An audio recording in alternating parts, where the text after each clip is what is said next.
Namaste, welcome to my channel. I am Anita Goa.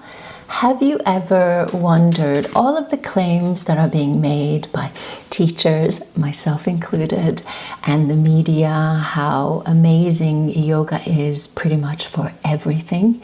Is that true? Has there been any scientific studies about the various claims, and can science back it up? Can science back it up all the time? These are questions that I have asked to the author of this amazing book called Does Yoga Work? Answers from Science. Her name is Mary Flaherty, and she's done an incredible job putting out this book. And we're going to get a little bit of glimpse into what science says about yoga. Does it work for everything? I hope you enjoy it. Please do let us know in the comments below if you have any questions or any comments. We would love to hear from you. And also, the information about Mary will be in the description box below. Enjoy. So, Mary, I wanted to ask you about the title of your book. It's called Does Yoga Work? And here it is. Great. Yes, thank you. So when you started to write the book, why did you want to write the book? And as you were writing it, what did you learn? Does yoga work? Does the science back it up? Please share with us. Thank you. The reason that I first thought about writing the book, Anita, was because I've been practicing yoga for years and teaching yoga, and I've also been a researcher for years. I'm a psychologist, and I've worked in psychology research for 30 years. And I began to think some of the statements that I was telling students and that I got told in classes, that this posture works for relieving period pains or whatever, I began to think, I wonder, is it actually based on a scientific evidence, or is it more sort of the yogic tradition? And I thought, well, I'd like to see how much actual scientific evidence there is to back up a lot of the claims that are made about yoga. So I began to delve into research papers, and what surprised me was there was so much research done on yoga. Excellent quality research that's been published in really high quality journals like JAMA, the Journal of the American Medical Association, by very high level researchers all over the world. So that was my reason to delve into it. And the second part of your question is, does yoga work? I can say definitively, with my hand on my heart, having read thousands of research papers, that it works very, very well. Just to give you a range of the things that the research has been done on, and that it's shown it's definitive that it works, is on sort of the psychological, mental issues like anxiety, post-traumatic stress, depression, but also on physical things like chronic pain, chronic lower back pain, neck pain. It reduces the risks, and it helps to manage things like cardiovascular disease and type 2 diabetes, which is very significant. Anybody who's practiced yoga probably knows, but there's research now to show that it helps our strength, our flexibility, our balance from childhood right through to seniors. It helps our respiratory function, particularly the pranayama, the breathing aspect of yoga helps with, and it also helps people who have asthma or people who have COPD, chronic obstructive pulmonary disease. Very, very helpful.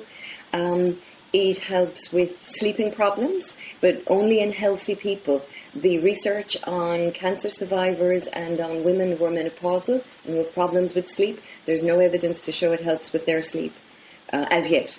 It helps with our immunity. It helps to reduce our inflammatory markers. It improves our body image and also helps with eating disorders. It's been tested. It helps women in a range of, apart from what I just mentioned, but specifically with women, it helps to relieve menstrual pain. It's extraordinary for pregnant women, and everything from relieving pain in the leg and the back, helping with the birthing process. And it also helps us age better, which is great news. And on top of that, all of the research papers that I read, they always check the safety of the interventions, of the yoga interventions, and it's a safe practice.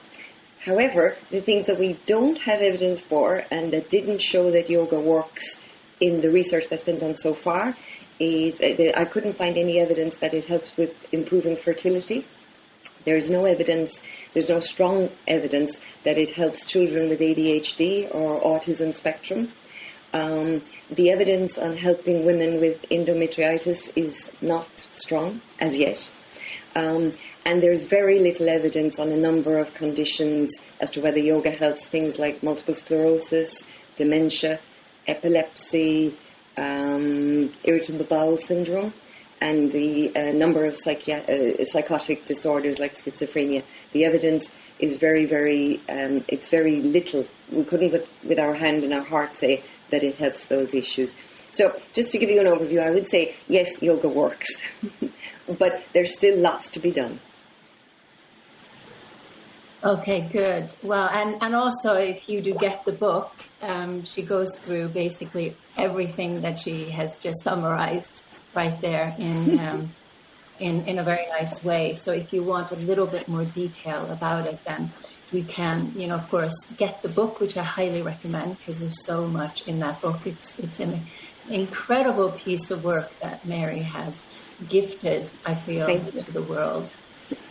Now, Mary, I wonder, is there a particular scientific finding that has surprised you when it came to your discovery of science and yoga? There was a lot that surprised me, actually, Anita. One was that on the positive side, I was amazed that the benefits of yoga, the research that's been done, was not just on sort of questionnaires asking people how they felt. So it's kind of a subjective record of one's experience after practicing yoga for one session or over a period of sessions or over a period of years. But the benefits are also found at the physiological level, the molecular level, at the cellular level. So I read research papers which showed things like protein changes, like BDNF is, it's part of the system, it's a protein which supports our neuronal system, and it's found in the brain and the spinal cord. They've tested at this level, and they found that in people who practice yoga, that involves meditation, breathing and postures, that's important, that this BDNF increases after practicing yoga. This is very significant because it helps with learning and memory and neuroplasticity. So I found research papers which showed that it helped at the cellular level. So it surprised me that the research, which is so excellent, not just in terms of questionnaires, but also in people's subjective experience. But when we look at the physiological measures of reduction in things like cortisol, which is our main stress hormone, there's physiological evidence to show that it works. So that really inspired me. And immunology as well. We can see immunology markers going up after practicing yoga. Another one that, another thing that really surprised me, to make the book, because science can be a little boring. I've worked in scientific research for years, and it can be a bit dry. So to make it a little bit more colourful, I have a big range of people that I know who practice yoga and teach yoga, and I asked them for any specific stories from their life with yoga. And I was amazed at the range of stories. Like, for example, there was a diver in Australia who he was often nervous when he'd go diving that he might run out of air when he was teaching students. And he found that after practicing Ashtanga yoga for a couple of months, he could actually control his breath much better. So personal stories like this. I had another woman who was in her 90s. She'd been practicing yoga forever, and when she was in her 90s and bedridden, she still practiced pranayama. So personal stories surprised me and touched me at many levels in terms of how it helped people to transform their lives, to get over difficulties, but also physiological ones like the ones I mentioned of the diver. Another thing that amazed me was there's a lot of research done in India, and one particular area that amazed me is diabetes is very high in India. It's the second highest in the world. China is the highest in India. 25% of Indians are pre-diabetic, and 11% are diabetic, type 2 diabetes. So it's a problem, and it's very expensive to reach villages. And as a result of research that was done on yoga by Dr. Nagarantha, she's fantastic. She's actually launched a Stop Diabetes movement where they teach teachers in each little villages scattered all over India, who then teach teachers, and then the teachers go out to littler villages and they're teaching yoga, pranayama, meditation and movement, postures, awareness of sensations, and this has made a profound difference to the level and management of diabetes in India. So that also, that's epic in my feeling. And one more thing, two more things I wanted to say that surprised me. One was that some of the postures that I've been taught help specific things, like I was taught that Baddha Konasana and that Upavishta Konasana were really helpful for relieving period pain. I could find no research at all on this. And in fact, I could find no research that any specific posture helped any specific problem, except for Ardha Chandrasana, the half moon pose, and side plank were helpful for people with scoliosis. And there was a specific studies done on those two postures for people with scoliosis. But apart from that, anything that I had heard in class, and maybe other people, I didn't find any evidence, scientific evidence for specific postures helping specific things. It seems the package of the postures, the meditation, the pranayama, I guess it's kind of how you do it rather than what you do is important with yoga. And finally, I just want to say how much research was done surprised me. I thought I'd be reading like hundreds of papers, but I was reading thousands. And I thought, oh my goodness, this is very exciting. And there's lots more to be done, obviously. Yeah, that was also very surprising to me that it's been done so much research on it. I wasn't aware of that. So that's very good. Yeah. Now, what I'm wondering is, what does the science say that yoga leads to transformation and also the benefits when it comes to spiritual well-being? Is that something that science can measure? It's a great question. So many people, friends and contacts wrote back to me with stories of how yoga helped them. And so many of the stories were basically transformation, people getting over, losses, huge losses in their lives, deaths, divorces, accidents. So they found yoga was that touchstone that helped them through, and it helped to shift their patterns. And it was almost like by changing their bodies, by changing the way they think in the practice, it spills out into their lives. And a certain amount of research has been done on this, but not a lot. A survey was done on almost 200 people in the US. And I love the name of the paper. It's called I'm a Nice Person When I Do Yoga. And they surveyed almost 200 people who were long-term practitioners of Iyengar yoga. They had, on average, they practiced for 12 years. And they said that over their journey with yoga, they found that it helped their social interactions, it helped their coping mechanisms, it helped their personal transformation, and it helped them to touch something that was more spiritual. But having said that, science doesn't have the tools to study spiritual transformation. Science is wonderful, but it is measured, it is standardized, and it is systematic and consistent.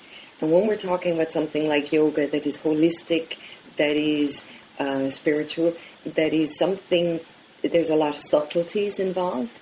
Science, as yet, doesn't have tools to measure things like prana, for example. So I would say, yes, there's, from my work for this book, I would say it certainly does lead to transformation in spiritual awareness and the spiritual journey, but the science, there's no scientific evidence, solid scientific evidence to support that. And I think it's primarily because science simply doesn't have those tools as yet.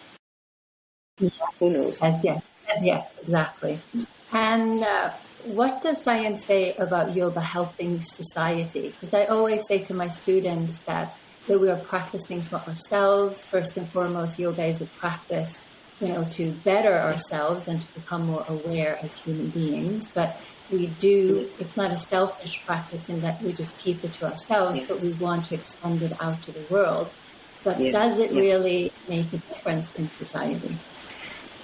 Well, it makes a huge difference. So I would say people who practice yoga and teachers who teach yoga are not just helping themselves or their students, but as you say, at a bigger level.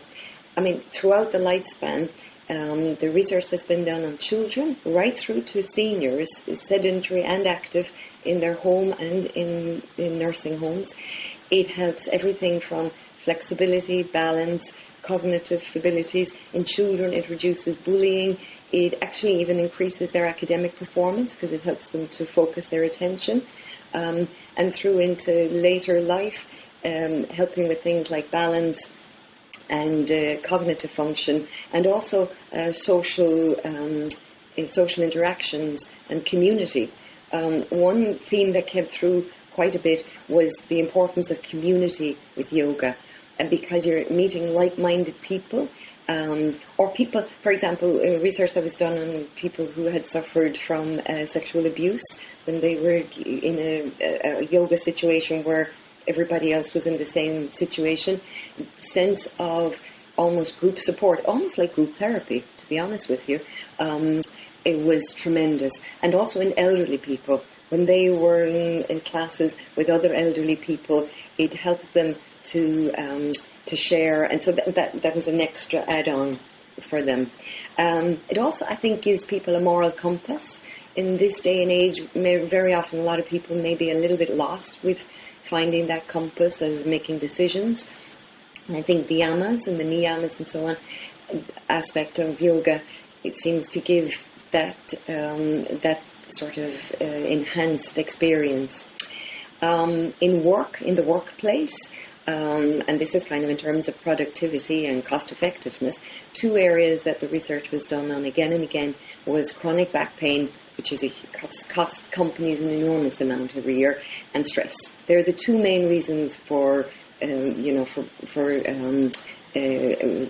problems at work and people not turning up for work, and yoga certainly helped in those. And in fact, to be honest with you, again, a lot of the big companies like Google and LinkedIn and so on, they all have yoga in their workplaces because they know the evidence is so strong that they've done, even the researchers have done cost effectiveness, actuary assessments that it's worth it.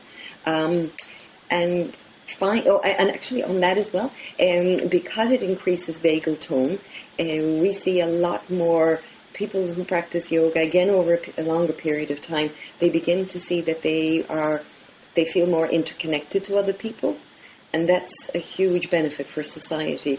Work that's been done on prisoners is amazing, because when they again were given yoga practices that included meditation and breathing, it reduced their impulsiveness. It made them more able to regulate their emotions, and importantly, it decreased recidivism. And many of them said that when they left prison, it gives them something to go to, because they had that. They kind of joined a yoga group because it was another part of an identity that they could recreate after they left prison. So they weren't still a prisoner, if you know what I mean. They were a person who'd been in prison. So I thought that was sort of right across the board. The studies are very strong to say that it helps us at a societal level, which is very encouraging. I love that. I love that, Mary. And I just wish maybe we should make it obligatory for all politicians of this world to at least go through and knowing about the yamas and the niyamas, right? I think if everyone knew that, it would be a much better world to live in for all of us. Actually, on that, there's actually a judge in Florida, I forget her name, but she has part of her sentence for things like, drunk driving or petty robberies. If the prisoners do a yoga program, she will reduce their sentence. So, I mean, that's extraordinary. So I think she's read the research. So like that's very encouraging. Oh, that's really good. So just to conclude this, I just wanted to say to everyone, so the book is Does Yoga Work? And as Mary says, yeah, we both have it here, proud owners. Thank you. That you can read much more about how, in general, how the research has been done when you read the book and you get the book. So we will not be going into all the details of that, but I hope that this has been enlightening to you all. So I wanted to move on to like yoga and women's health.